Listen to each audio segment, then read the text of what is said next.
Iran Israel যুদ্ধ অষ্টম দিনে গড়িয়েছে। এরই মধ্যে দুই দেশের মধ্যে চলেছে বহুবার হামলা পাল্টা হামলা। কিন্তু সবথেকে অবাক করা বিষয় হল ইসরায়েলের দম্ভ রীতিমতো গুড়িয়ে দিয়েছে ইরান। বিশ্বের সবথেকে শক্তিশালী আকাশ প্রতিরক্ষা ব্যবস্থা আয়রন ডোম সেটাও এখন কিনা চ্যালেঞ্জের মুখে।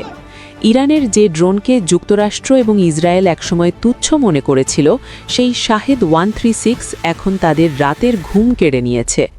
সম্প্রতি ইসরায়েলের আকাশে ইরানের তৈরি এই সুইসাইড ড্রোনের যে তাণ্ডব দেখা গেছে, তাতে রীতিমতো হতবাক হয়ে গেছেন বিশ্ব সামরিক বিশ্লেষকরা। ভাবুন তো, লক্ষ কোটি ডলারের এয়ার ডিফেন্স সিস্টেম থাকা সত্ত্বেও কি এমন প্রযুক্তির জোরে মাত্র কয়েক হাজার ডলারের একটি ড্রোনকে থামাতে পারছে না ইসরায়েল। কিন্তু সবচেয়ে বড় প্রশ্ন হল, কেন বারবার আমেরিকার অত্যাধুনিক প্রযুক্তিও এই সুইসাইড ড্রোনের সামনে মুখ থুবড়ে পড়ছে? এই ড্রোনের ভেতরে এমন কি প্রযুক্তি আছে যা একে বর্তমান আধুনিক যুদ্ধক্ষেত্রে এত ভয়ঙ্কর করে তুলেছে? চলুন ধাপে ধাপে দেখে নেওয়া যাক। প্রথম দেখায় শাহিদ 136 খুবই সাধারণ মনে হতে পারে, কিন্তু এর ডিজাইন আর ইঞ্জিনের ভেতরেই লুকিয়ে আছে আসল রহস্য।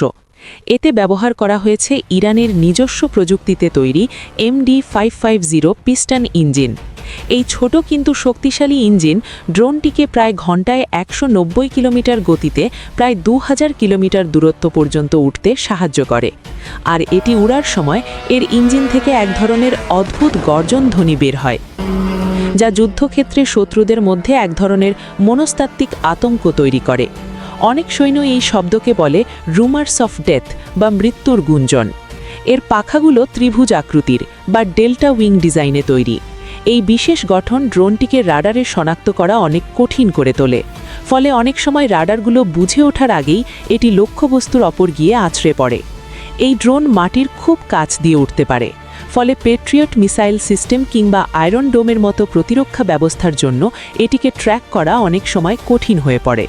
কিন্তু এই ড্রোনের আসল শক্তি শুধু প্রযুক্তিতে নয়, বরং এর দামে। একটি শাহেদ 136 ড্রোনের দাম আনুমানিক $20,000, যা বাংলাদেশি টাকায় প্রায় 20-25 লক্ষ টাকা। অন্যদিকে একটি শাহেদ 136 ড্রোন ধ্বংস করতে ইসরায়েলিদের ছুড়তে হয় $1 থেকে $2 লাখ ইন্টারসেপ্টর মিসাইল, যা বাংলাদেশি টাকায় প্রায় 1 থেকে 2 কোটি টাকা। অর্থাৎ একটি ড্রোন ধ্বংস করতে কয়েক গুণ বেশি টাকা খরচ করতে হচ্ছে ইসরায়েলিদের। আর যখন একসাথে শত শত ড্রোনের ঝাঁক আকাশে ছাড়ে ইরান, তখন পশ্চিমা প্রতিরক্ষা ব্যবস্থাগুলো অনেক সময় বিভ্রান্ত হয়ে যায় এবং কাজ করা বন্ধ করে দেয়। ফলে অনেক ড্রোনই প্রতিরক্ষা ভেদ করে তাদের লক্ষ্যবস্তুতে আঘাত হানতে সক্ষম হয়। আর এই কৌশলই কাজে লাগাচ্ছে ইরান। তাহলে প্রশ্ন উঠছে, ইরানের এই ড্রোন কি তবে আধুনিক যুদ্ধের নিয়মই বদলে দিতে যাচ্ছে? বাংলাদেশের মতো দেশের জন্য এমন সাশ্রয়ী কিন্তু কার্যকর ড্রোন প্রযুক্তি কি ভবিষ্যতে গুরুত্বপূর্ণ হয়ে উঠতে পারে? আপনার মতামত অবশ্যই কমেন্টে জানান। আর ভিডিওটি ভালো লেগে থাকলে চ্যানেলটি সাবস্ক্রাইব করে সঙ্গেই থাকুন। আল্লাহ হাফেজ।